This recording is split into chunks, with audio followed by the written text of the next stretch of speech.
والسلام علی سید المرسلین اما بعد فاعوذ باللہ من الشیطان الرجیم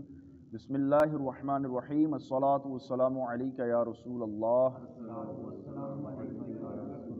وعلی آلک واصحابک یا حبیب اللہ۔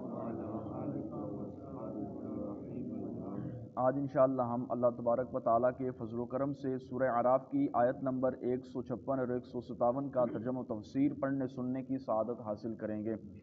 اعوذ باللہ من الشیطان الرجیم بسم اللہ الرحمن الرحیم وَاكْتُبْ لَنَا فِي هَذِهِ الدُّنْيَا حَسَنَةً وَفِي الْآخِرَةِ إِنَّا هُدْنَا إِلَيْكَ قَالَ عَذَابِي أُصِيبُ بِهِ مَنْ أَشَاءُ وَرَحْمَتِي وَسِعَتْ كُلَّ شَيْءٍ فَسَأَكْتُبُهَا لِلَّذِينَ يَتَّقُونَ وَيُؤْتُونَ الزَّكَاةَ وَالَّذِينَ هُمْ بِآيَاتِنَا يُؤْمِنُونَ۔ ترجمہ کنز العرفان، اور ہمارے لیے اس دنیا میں اور آخرت میں بھلائی لکھ دے، بے شک ہم نے تیری طرف رجوع کیا، فرمایا میں جسے چاہتا ہوں اپنا عذاب پہنچاتا ہوں، اور میری رحمت ہر چیز کو گھیرے ہوئے ہے، تو عنقریب میں اپنی رحمت ان کے لیے لکھ دوں گا جو پرہیزگار ہیں اور زکوٰۃ دیتے ہیں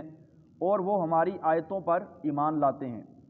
وَاكْتُبْ لَنَا، اور ہمارے لیے لکھ دے۔ حضرت موسیٰ علیہ السلام نے زلزلے کے وقت دعا مانگی، اس آیت میں اس کا بقیہ حصہ ہے۔ حضرت موسیٰ علیہ السلام نے عرض کی، اے میرے اللہ، میرے لیے اس دنیا میں اور آخرت میں بھلائی لکھ دے، بے شک ہم نے تیری طرف رجوع کیا، یعنی توبہ کی۔ دنیا کی بھلائی سے پاکیزہ زندگی اور نیک اعمال مراد ہیں، اور آخرت کی بھلائی سے مراد اللہ تعالیٰ کا دیدار اور دنیا کی نیکیوں پر ثواب مراد ہے۔ یعنی جو آپ نے کہا کہ دنیا و آخرت میں ہمارے لیے بھلائی لکھ دے، بھلائی سے مراد یہ ہے کہ دنیا کے اندر ہمیں پاکیزہ زندگی عطا فرما، نیک اعمال بجا لانے والی زندگی عطا فرما، اور آخرت کی بھلائی سے مراد یہ ہے کہ ہمیں جنت عطا فرما، اور اللہ تبارک و تعالیٰ سے ارشاد فرمایا گیا کہ ہمیں تو اپنا دیدار نصیب فرما۔ یہ بھی کہا گیا کہ دنیا کی بھلائی سے مراد نعمت اور عبادت ہے، اور آخرت کی بھلائی سے مراد جنت، اور اس کے علاوہ اور کیا بھلائی ہو سکتی ہے، یعنی آخرت میں جنت کے سے بڑی بھلائی اور کیا ہو سکتی ہے۔ تو فرمایا کہ دنیا سے مراد نعمت اور عبادت، یعنی یا اللہ دنیا میں ہمیں اپنی نعمتیں عطا فرما، اپنی عبادت کرنے کا ہمیں جذبہ نصیب فرما، اور آخرت کے اندر ہمیں جنت نصیب فرما۔ تو ہمیں بھی چاہیے کہ ہم بھی اس طرح دعا مانگا کریں کہ یا اللہ ہمیں دنیا و آخرت میں برکتیں بھلائیاں نصیب فرما، دنیا میں ہمیں زندگی جو ہے اپنی شریعت اسلامیہ کے مطابق نمازوں والی نیکیوں والی گزارنے کی توفیق عطا فرما، اور آخرت میں ہم سب کو تو جنت نصیب فرما۔ اللہ تعالیٰ نے حضرت موسیٰ علیہ السلام کی دعا کے بعد فرمایا، میری شان یہ ہے کہ میں جسے چاہتا ہوں اپنا عذاب پہنچاتا ہوں، کوئی اس میں دخل اندازی نہیں کر سکتا۔ جسے میں چاہتا ہوں اپنا عذاب پہنچاتا ہوں، اس میں کوئی دخل اندازی روک ٹوک نہیں کر سکتا۔ اور میری رحمت کی شان یہ ہے کہ میری رحمت ہر چیز کو گھیرے ہوئے ہے، دنیا میں ہر مسلمان، کافر، اطاعت گزار، نافرمان میری نعمتوں سے بہرہ مند ہوتا ہے۔ جب بارش برستی ہے تو نمازیں پڑھنے والے بھی اس سے سیراب ہوتے ہیں اور نہ پڑھنے والے بھی ہوتے ہیں۔ جب اللہ تبارک و تعالیٰ زمینوں پہ فصل اگاتا ہے تو اس کو بے نمازی بھی اس کو کھاتے ہیں، اور نماز پڑھنے والے بھی کھاتے ہیں، کافر بھی کھاتے ہیں، مسلمان بھی کھاتے ہیں۔ اسی طرح جب درختوں پہ پھل لگتے ہیں، جو اللہ تعالیٰ پھل لگاتا ہے، ان پھلوں کو مسلمان بھی کھاتے ہیں، اطاعت گزار بھی کھاتے ہیں، نافرمان بھی کھاتے ہیں، اور کفار بھی ان کو استعمال کرتے ہیں۔ تو فرمایا میری رحمت وسیع ہے، ہر ایک چیز کو گھیرے ہوئے ہے، اس سے کافر، مسلمان، اطاعت گزار، نافرمان ہر ایک فائدہ اٹھاتا ہے۔ فَسَأَكْتُبُهَا، عنقریب میں آخرت کی نعمتیں لکھ دوں گا۔ جب یہ آیت کریمہ نازل ہوئی، وہ رحمتی وسعت کل شیء، تو ابلیس یعنی شیطان بہت خوش ہوا اور کہنے لگا میں بھی اللہ کی رحمت میں داخل ہو گیا، کہ اللہ کی رحمت بہت وسیع ہے۔ جب آیت کا بقیہ حصہ بیان فرمایا فَسَأَكْتُبُهَا، یعنی ہم اس کو عنقریب لکھ دیں گے کہ ہم اپنی بھلائی کس کو نصیب کریں گے، تو شیطان مایوس ہو کر بھاگ گیا۔ یہودیوں نے جب اس آیت کریمہ کو سنا تو یہودی کہنے لگے ہم متقی ہیں اور ہم زکوٰۃ دیتے ہیں اور ہم اپنے رب کی آیتوں پر ایمان رکھتے ہیں۔ تو اگلی آیت نازل فرما کر اللہ تبارک و تعالیٰ نے واضح فرما دیا کہ یہ فضائل یہودیوں کے لیے نہیں بلکہ امت محمدیہ صلی اللہ علیہ وسلم کے ساتھ خاص ہیں۔ جیسا کہ ارشاد فرمایا الذین یتبعون الرسول النبی الأمی الذی یجدون مکتوبا عندهم فی التوراۃ والانجیل یأمرهم بالمعروف وینہاهم عن المنکر ویحل لهم الطیبات ویحرم علیہم الخبائث ویدع عنهم إصرهم وأغلال التي كانت عليهم فالذين آمنوا به وعزروه وانصروه واتبعوا النور الذی انزل معہ اولئک هم المفلحون۔ ارشاد فرمایا اور جو اس رسول کی اتباع کریں جو غیب کی خبریں دینے والے ہیں، جو کسی سے بڑے ہوئے نہیں، جو کسی سے پڑھے ہوئے نہیں، جسے یہ اہل کتاب اپنے پاس توریت اور انجیل میں لکھا ہوا پاتے ہیں، وہ انہیں نیکی کا حکم دیتے اور انہیں برائی سے منع کرتے ہیں، اور ان کے لیے پاکیزہ چیزیں حلال فرماتے ہیں اور گندی چیزیں ان پر حرام کرتے ہیں، اور ان کے اوپر سے وہ بوجھ قید اتارتے ہیں جو ان پر تھی۔ تو وہ لوگ جو اس نبی پر ایمان لائے اس کی تعظیم کریں اور اس کی مدد کریں اور اس نور کی پیروی کریں جو اس کے ساتھ نازل کیا گیا، تو وہی لوگ فلاح پانے والے ہیں۔ مفسرین کا اس بات پر اجماع ہے کہ اس آیت میں رسول سے مراد نبی پاک صلی اللہ تعالیٰ علیہ وسلم کی ذات ہے، کہ جو فرمایا اور وہ لوگ جو اس رسول کی اتباع کریں جو غیب کی خبریں دینے والے ہیں، تو اس رسول سے مراد ہمارے آقا علیہ الصلوۃ والسلام ہیں۔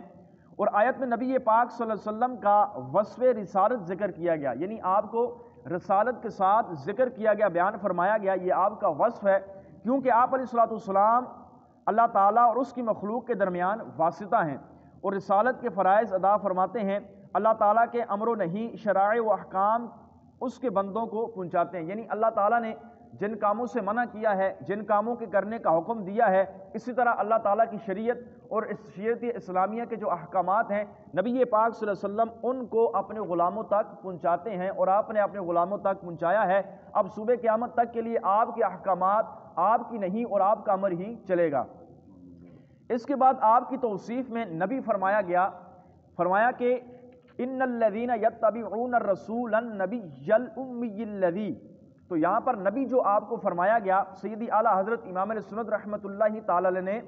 غیب کی خبر دینے والا اس کا جو ہے وہ معنی کیا ہے، نبی کا معنی کیا کیا ہے؟ غیب کی خبر دینے والا، اور یہ نہایت ہی صحیح ترجمہ ہے، کیونکہ نبا خبر کے معنی میں ہے اور نبی کی مفرد و خبر بطور خاص غیب ہی کی خبر ہوتی ہے، تو یہ نبا سے ہے،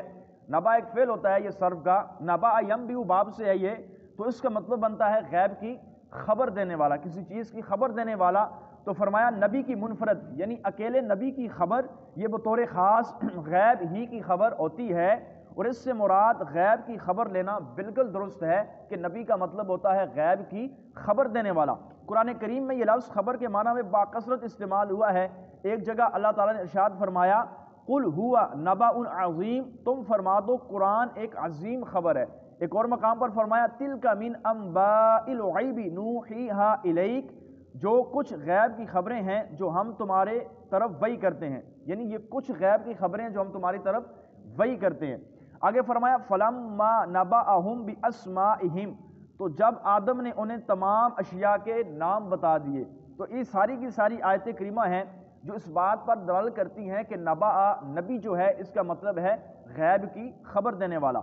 ان کے علاوہ بکثرت آیات میں یہ لفظ ان معنی میں مذکور ہے۔ پھر یہ لفظ یا فاعل کے معنی میں ہوگا یا مفعول کے معنی میں۔ پہلی صورت میں یعنی اگر فاعل کے معنی میں ہے تو اس کا معنی بنے گا غیب کی خبر دینے والا، اور دوسری صورت میں یعنی جب اس کو مفعول مانا جائے گا تو اس کا معنی بنے گا غیب کی خبر دیے ہوئے، اور ان دونوں معنی کی تائید قرآن کریم سے ہوتی ہے۔ پہلے معنی کی تائید یعنی اس کو فاعل لینے والی صورت میں اس کی تائید ہوتی ہے نبی عبادی، اے میرے نبی میرے بندوں کو خبر دو۔ دوسرے میں فرمایا قل انبئکم، ترجمہ اور فرما دو اے حبیب تم فرماؤ کیا میں تمہیں خبر بتا دوں۔ تو یہ ساری کی ساری آیت کریمہ ہیں جو اس بات پر دلالت کرتی ہیں کہ نبی کا مطلب ہوتا ہے غیب کی خبر دینے والا، اور حقیقت میں انبیاء کرام غیب کی خبریں دینے والے ہی ہوتے ہیں۔ تفسیر حاضر میں ہے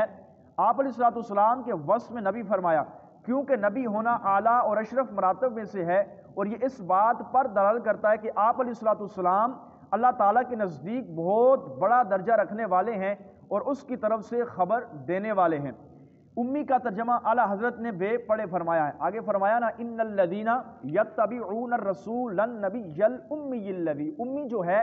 اعلیٰ حضرت فرماتے ہیں اس کا مطلب ہوتا ہے بے پڑھا، یعنی دنیا کے اندر جس نے کسی سے نہ پڑھا ہو بلکہ اپنے رب تعالیٰ سے پڑھا ہو۔ تو نبی پاک صلی اللہ علیہ وسلم کا یہ وصف ہے کہ آپ علیہ الصلوۃ والسلام نے دنیا میں کسی سے نہیں پڑھا، اپنے رب تبارک و تعالیٰ اللہ تبارک و تعالیٰ کی ذات سے پڑھا ہے۔ جیسا کہ جبریل امین علیہ الصلوۃ والسلام آپ کی طرف قرآن پاک لے کر آئے تو فرمایا اقرا یا محمد، اے محمد پڑھیے، آپ نے فرمایا نہیں پڑھتا۔ جبریل امین پھر آئے، فرمایا یا محمد پڑھیے، آپ نے فرمایا نہیں پڑھتے۔ پھر جب تیسری بار جبریل امین علیہ السلام آئے تو فرمایا اقرا یا محمد، اے محمد اپنے رب کے حکم سے پڑھیے، تو پھر پیارے آقا نے جا کر پڑھا اقرا بسم ربک الذی خلق۔ تو فرمایا کہ امی کا معنی ہوتا ہے بے پڑھا۔